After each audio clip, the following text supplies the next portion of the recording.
Hello, everyone, and welcome to another Baxter Student Ambassador Program webinar. Presenting for us this time is Ayrielle Dijkstra, one of our BSAP finalists from Confederation College. Hi, Ayrielle. How are you today? I'm good. How are you? I'm doing great, thanks. So for anyone viewing today's webinar on the computer, if you have any questions during the presentation, just type them into the Q&A box found in your Zoom toolbar, and those questions will be answered after the presentation has finished. Okay, Ayrielle, if you'd like to go ahead and share your screen, you can start whenever you're ready. Okay. There we go. We can see it. Okay, all right. Just gonna start it here. Okay, you can hear me well? Yep, we can hear you loud and clear. All right. So, hi, my name's Ayrielle Dijkstra. I go to Confederation College and I'm taking the Travel and Tourism program. I'm originally from Alberta, but I came to this program because the eco-adventure part intrigued me as well as the travel and tourism. And I really enjoyed learning about Lisbon, Portugal, because I loved all the history and culture about it. So my project is Lisbon, Portugal with Air Transat. So Lisbon is actually the capital of Portugal. This city is full of heritage and extensive history. One of the Lonely Planet guides claimed it to be one of the world's top 10 cities in the world. The graph that you see there, it shows that Lisbon has very hot and dry summers, warm spring and fall, and wet winters. So they recommend that the best time of year is to go in May to June when it's not too hot. Lisbon is Europe's least visited city, but it is slowly gaining huge popularity because of mass tourism. They are also the third most hospitable city in the world, and it was the world's leading city destination of 2018. So different things you can do and say in Lisbon. So when you're out at a restaurant, tipping is customary, and they recommend doing between 0 and 10%. When you greet people, you shake hands, just like here, and the different gestures, like pointing, is actually considered quite rude, and they don't recommend that. And different things you can say is hola, adios, obrigado, or obrigada, depending on if you're speaking to male or female. Por favor, que hora, and viva. So here are the different foods you should try when you're in Lisbon. So they have, the top left there is the pastel de nata, which is an egg tart pastry. And it was once one of the world's most top secret pastries. And only 3 people in the world knew the original recipe, but tourists and locals were falling in love with it, so they had to put it on the map as one of their most famous foods. They also have arroz de tabril, and it's a monkfish stew with rice. And the one below that is the bacalhau, which is codfish. We have the polvo agrario, which is a boiled and roasted octopus, and they use like the full octopus for that. They have sopa de caucau, which is marinated shark meat stew. And the bottom there is the posta miradensa, which is tenderloin, and they cook it over an open fire. And then uma bica, which is their world famous espresso, which they usually eat with pasta de nata. So here's some of the tourist attractions you might see. There's obviously a lot more than this, but I just wanted to highlight a few of them. So we have Castelo de São Jorge, Mosteiro dos Jerónimos, Torre de Belém, Museu Nacional de Azulejo, and Padrão dos Descobrimentos. So Castelo de São Jorge is Lisbon's most popular attraction, and it's most recognized by its red roofs on the hill angle there. This is the section of town called Alfama, and it contains a museum, archaeological sites, and battlements.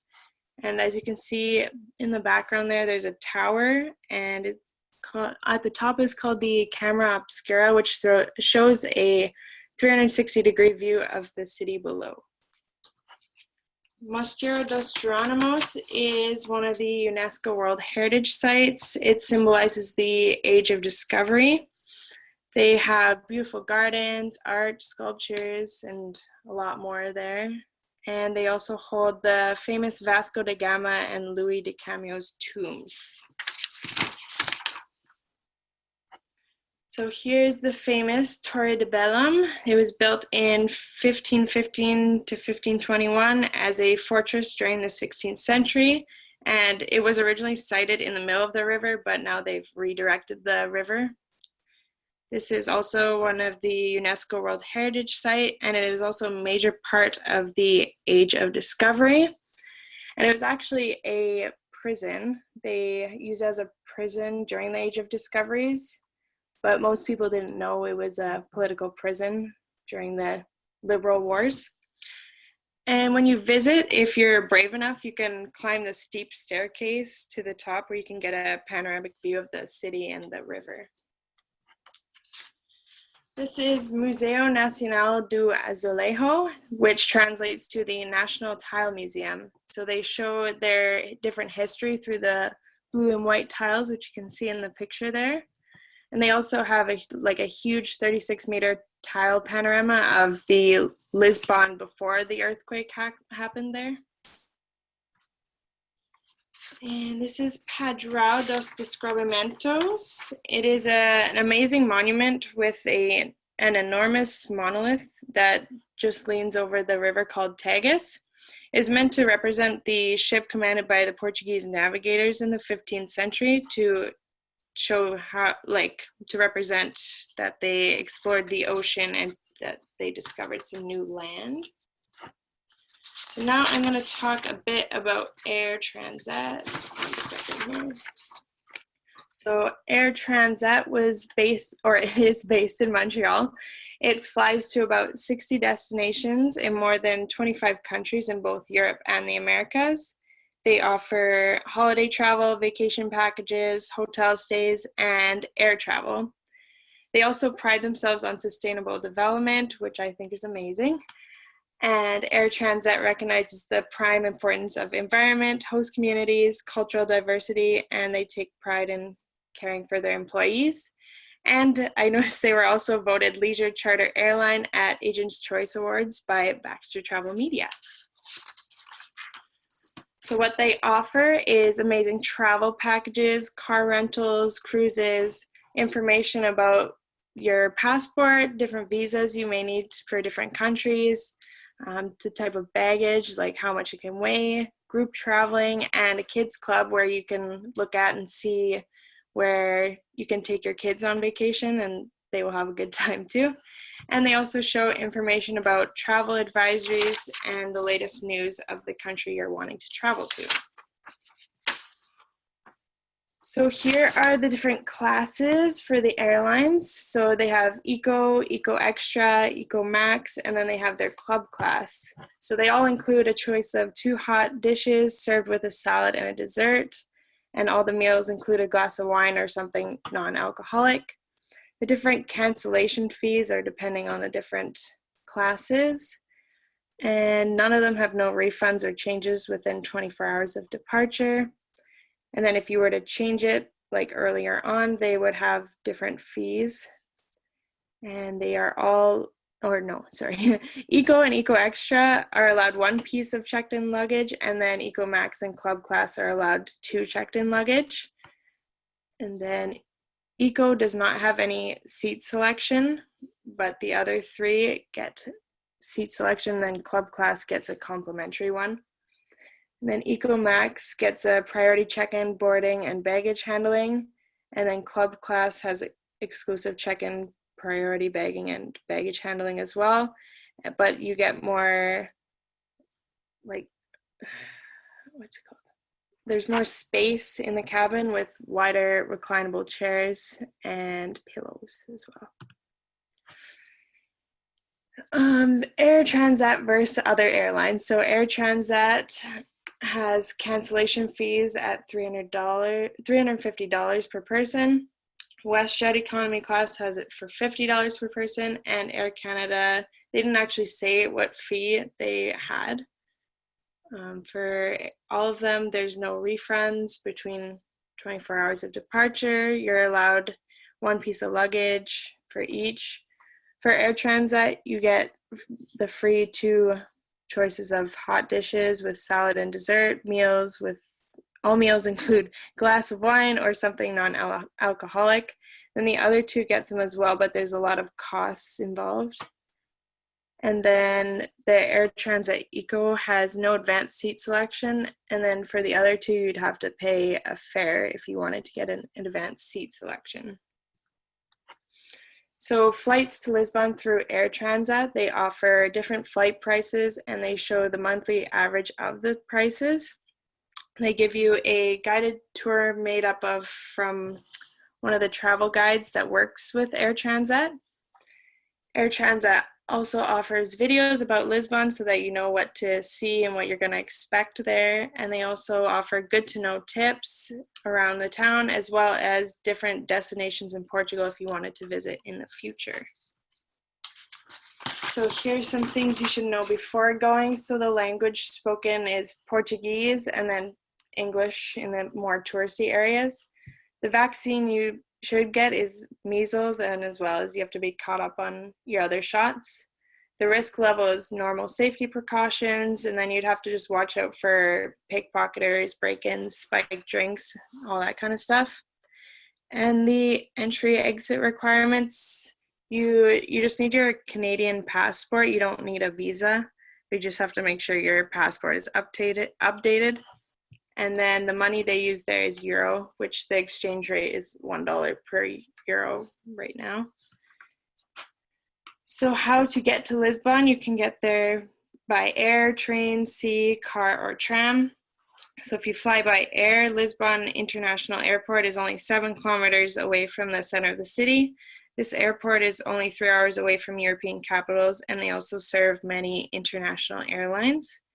The train is nice and accessible, and it gives you easy access to the center of the city, and the views are also incredible because it's right along the water.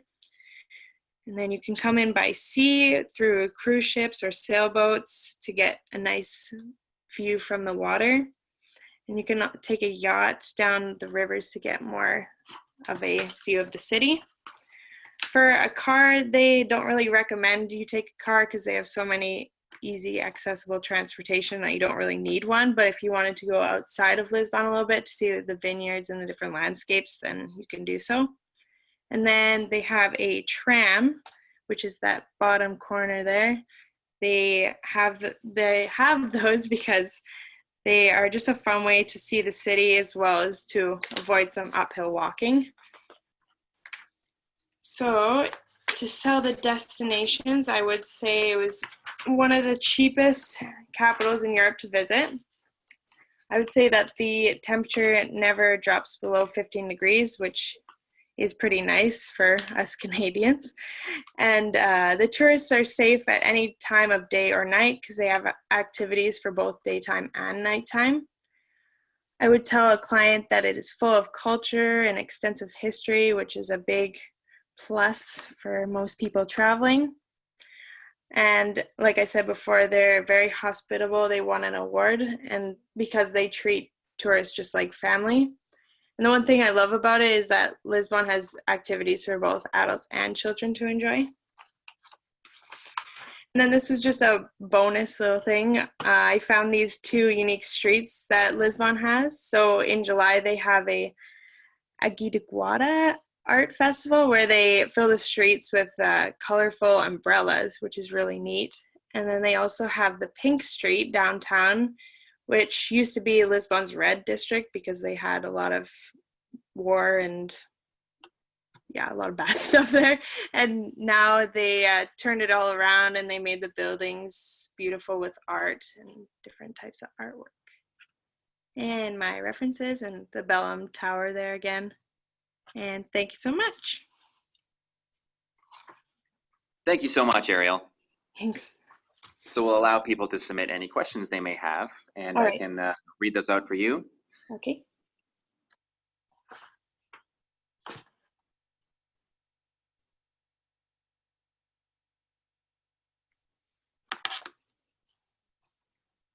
Ayrielle, this is Emily. Thank you for your presentation. Hi. I was just wondering, why do you think that Lisbon, Portugal in general, has become so popular with Canadians in these last couple of years? Well, it's starting to become more popular because there's a lot of journalists that have been going there, and everyone's, like how Instagram, they're making like Instagrammable posts, and everyone's like, oh, I want to go there. So people are starting to realize, like, wow, this is a nice city, and it's like free of crime, and it's pretty warm too. Like, it's like our summers here, so we won't get like too hot, too cold, that kind of thing. So that's why I think Canadians are really wanting to go there now. And it's also the cheapest capital in Europe too. That's great. Thanks so much. Yeah, no problem.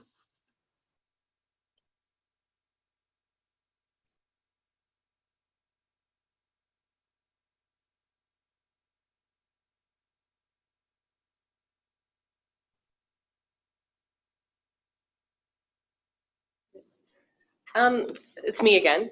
We were just talking. We noticed that you had Margie's travel on some of your slides, and we were just wondering if you worked with a travel agent or agency to get them. You know what? It was part of the design. So somebody designed this presentation, and they had the Margie's thing on the side. I couldn't get rid of it. I tried to like. Oh, okay. We thought maybe you worked with a travel agency or like a travel agent to put it together. No. And so that's why I thought maybe that's what that was there. Yeah. Okay, no. great. Thanks. We're just going to see if anyone else has any questions. Yeah, for sure.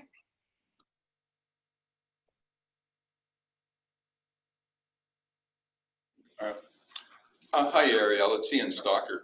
Hi. Do you know how the nightlife in Lisbon would compare to some other European cities? Could it be quieter or livelier? Depending on the city, but they said the nightlife, they have a lot of bars and they have traditional music that they play, and people are just super attracted to it. Yeah. Okay, perfect. Thanks. Thanks. Thank you, Ayrielle. Yeah, no problem. It was nice to show you guys Lisbon. I really enjoyed learning about it. I can see why. It looks like a gorgeous location. Mm-hmm. So I believe that's it for the questions, but I'd like to thank everyone that tuned into the webinar today. Thank you guys so much for taking time out of your day. And Ayrielle, thanks so much for your great presentation. And thank you. And thank you again for participating in BSAP 2019, and we'll be in touch. All right, thanks. Sounds good. Great. Take care. You too. Bye.